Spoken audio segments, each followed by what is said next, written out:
Me chamo Terezinha.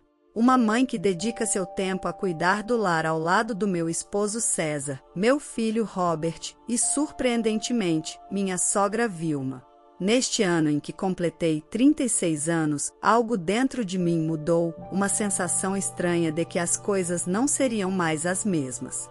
Tudo começou há 6 anos, quando eu e César nos conhecemos. Desde então, construímos uma vida juntos, aparentemente normal aos olhos dos outros. Mas algo estava prestes a desmoronar. Após o nascimento de Robert, as coisas começaram a mudar lentamente, culminando na morte de meu sogro há 7 meses. Vilma, minha sogra, veio morar conosco, trazendo à tona antigas tensões adormecidas. Lembro-me da primeira vez que a conheci, não foi uma impressão muito agradável, mas fiz o meu melhor para aceitá-la em nossa família. No entanto, algo dentro de mim continuava inquieto, como se pressentisse que, apesar dos esforços de César para reconciliar as diferenças, a convivência não seria fácil. Quando Vilma se instalou em nossa casa, tentei manter uma atitude positiva, ajudando-a com suas coisas e garantindo que se sentisse bem-vinda. Mas, à medida que o tempo passava, uma sensação de apreensão pairava no ar, como se estivéssemos à beira de algo desconhecido. Poderíamos superar nossas diferenças e viver em harmonia, ou o destino tinha outros planos para nós? Isso eu me perguntava constantemente. Sem dúvida, a curiosidade sobre a educação que Vilma recebeu me perturbava. Uma planta falsa adornava a sala, colocada por mim para dar um toque agradável ao ambiente, mas Vilma apontou isso como se fosse uma ofensa. Mesmo descontente com sua reação, tentei justificar suas ações imaginando que ela simplesmente tinha preferências diferentes.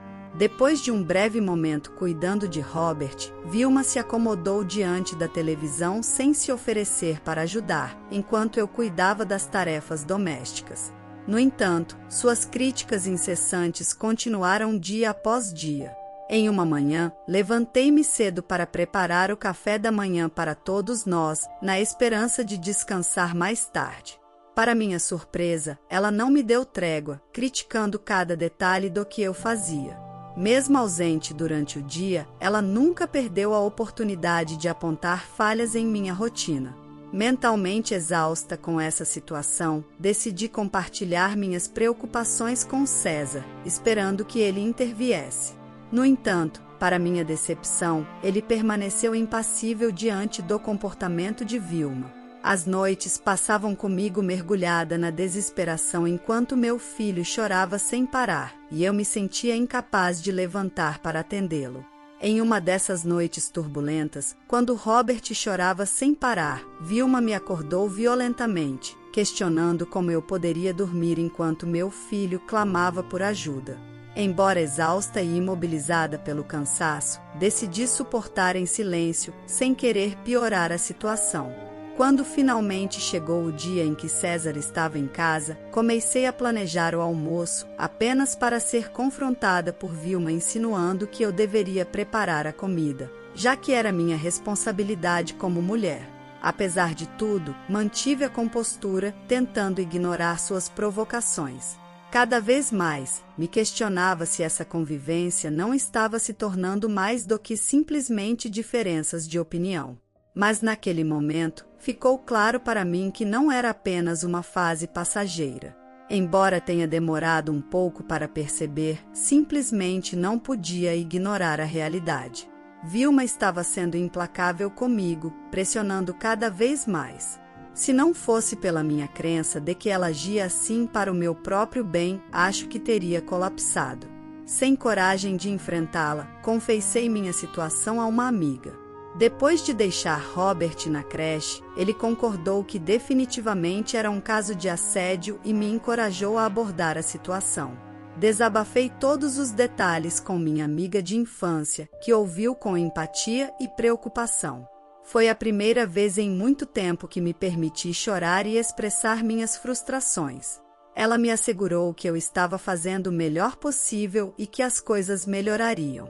Decidimos tomar medidas concretas, compramos um gravador barato para registrar as conversas em casa, ideia sugerida pela minha amiga.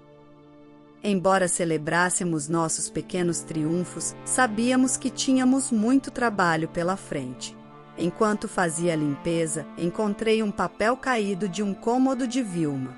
Ao abri-lo, deparei-me com um contrato de empréstimo pessoal no valor de 5.000.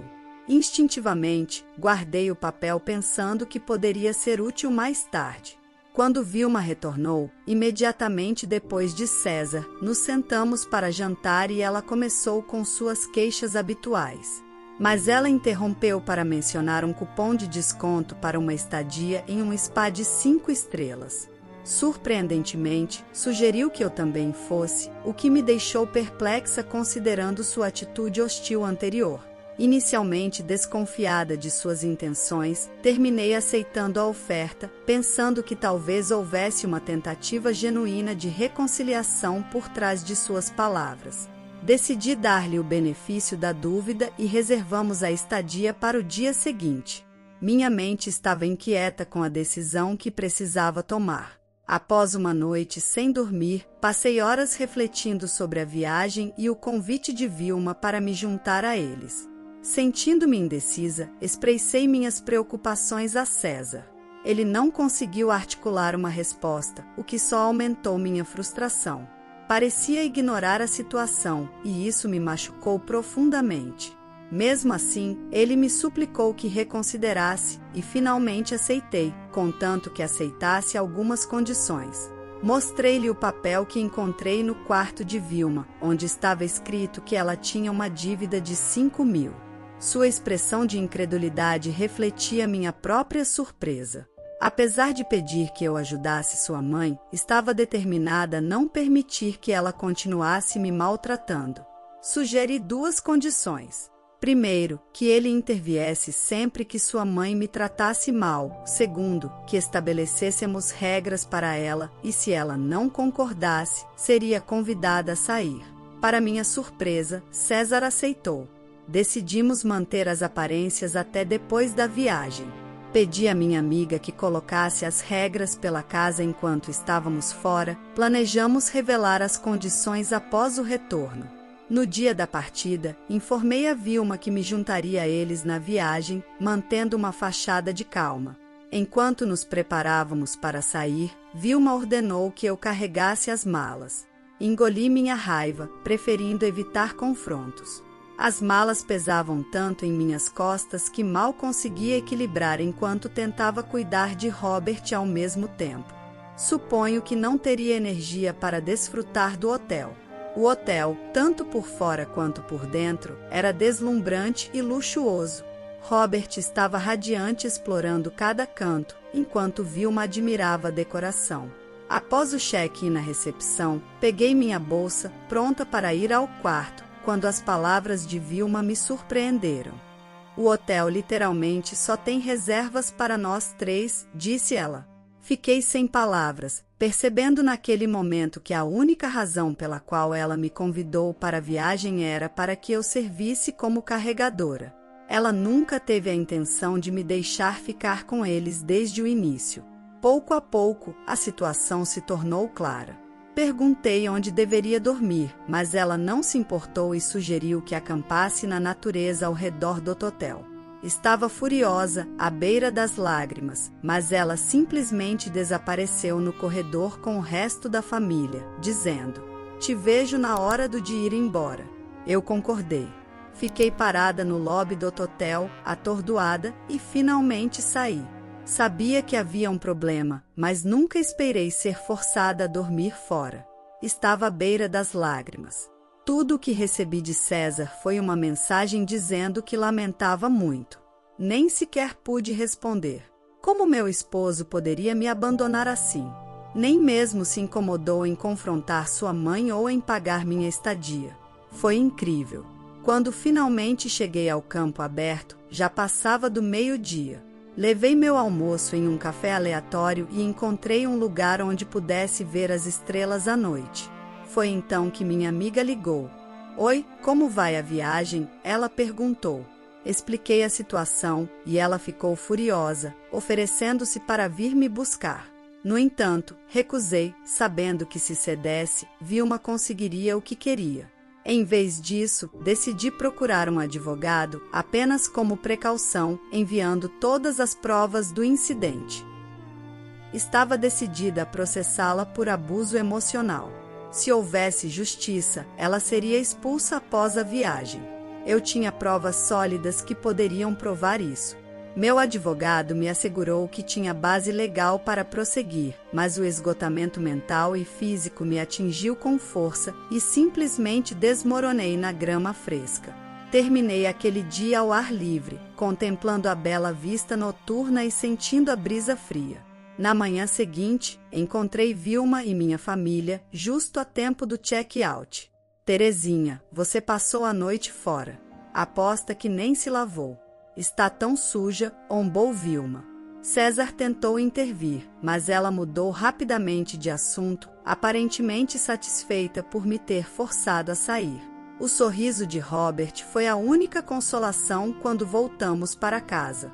No entanto, ao chegarmos, Vilma explodiu imediatamente. O que é tudo isso? Não brinque comigo, gritou. Havia regras postadas por toda a casa e Vilma, ao ler algumas delas, ficou furiosa. Então, César mostrou o contrato que ela devia. Seu rosto, antes vermelho de raiva, ficou pálido. Sua expressão mudou de confusão para pânico. No início, ela tentou negar, mas acabou confessando.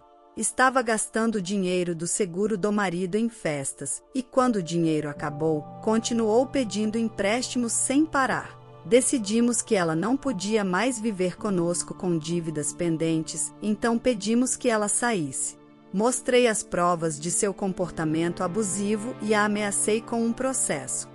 Ao ouvir a gravação, seu rosto empalideceu e ela suplicou para ficar, prometendo seguir as regras e quase se desculpando freneticamente. Satisfez-me vê-la nesse estado, mas quando pensei que tudo havia terminado, minhas pernas cederam e caí no chão. Foi um golpe duro perceber que minha confiança nela havia desmoronado por completo. Depois que tudo se resolveu, ela ficou em silêncio e parecia refletir sobre suas ações. A atmosfera da casa mudou drasticamente. No dia seguinte, acordei cedo, como de costume, e comecei a preparar o café. Parecia que isso se tornará um hábito ou talvez algo que eu simplesmente fazia sem pensar. No entanto, Vilma fez um comentário desagradável imediatamente, algo diferente do habitual. O que realmente chamou minha atenção foi a mudança na atitude de César. Vilma, discutimos isso ontem, disse ele firmemente. Ela ficou sem palavras e foi sentar-se no sofá. Quase ri da cena, mas me contive e voltei para a cozinha para continuar preparando o café. César se sentia culpado por não ser um protetor e por não conseguir enfrentar Vilma. Eu sabia em meu coração que ele era um homem bom, então deve ter havido algo em sua mente para que ele se calasse. Não podia culpá-lo, precisava dele ao meu lado. No entanto, não podia odiar o homem por quem me apaixonei. Ele se desculpou com lágrimas nos olhos e começou a cuidar de mim, e a atitude de Vilma para comigo melhorou, embora alguns comentários ainda surgissem. Não senti malícia neles, e esperava que continuasse assim para que finalmente pudesse viver em paz e manter minha sanidade. O pagamento da dívida era de 700 por mês, e tanto César quanto eu cooperamos para pagá-la. Como Vilma já era idosa demais para trabalhar, arranjei um emprego extra e equilibrei trabalho e lar. Ela cuidava de levar meu filho à pré-escola, e estava se saindo bem. César cuidava das finanças dela devido aos seus maus hábitos. Minha família mudou gradualmente para melhor. Não importa o quanto você ame seu esposo, se sua sogra é terrível, as coisas podem ficar difíceis. No entanto, não podia imaginar o divórcio. Mas se eu tivesse me separado antes, não teria que suportar comentários terríveis sobre mim ou dormir fora na viagem. Sou grata à minha amiga por me ouvir e me encorajar. Sem ela, não teria ninguém com quem desabafar. Tenho certeza de que teria sofrido um colapso mental. Sinto profundamente que devo continuar valorizando nossa amizade. Sempre que lembro da dor que passei, me emociono. Pelo menos tentei o melhor para manter minha família unida, mesmo quando estava deprimida e sem motivação para cozinhar ou limpar. Completei minhas tarefas para garantir que todos tivessem uma vida decente. Tentei o melhor para garantir que meu filho não fosse afetado por isso, protegendo-o. Sinto uma sensação de realização preenchendo meu coração. Vou me esforçar para perdoar Vilma, ela sempre será minha sogra, e pretendo tratá-la com bondade. Passaram-se alguns anos desde então, meu filho cresceu e começou a frequentar o pré-escolar. Estamos quase terminando de pagar nossas dívidas e pensando em nos mudar para uma nova casa. Vilma começou a me ajudar um pouco mais desde então. Minha relação com César melhorou significativamente e estamos até pensando em ter outro filho. Minha família está muito estável agora e estou muito feliz. Continuarei fazendo o melhor para minha família. A história de hoje chegou ao fim. Não se esqueça de comentar qual lição você tirou dela. Também deixe um like no vídeo e se inscreva para não perder os próximos vídeos. E se você quer conhecer a história da mulher que foi deixada sozinha com muita dor pelo seu marido, que foi viajar com outra mulher, mas teve uma reviravolta inacreditável em sua vida, clica no vídeo que está aparecendo aí na tela. Te vejo nessa história. Grande abraço!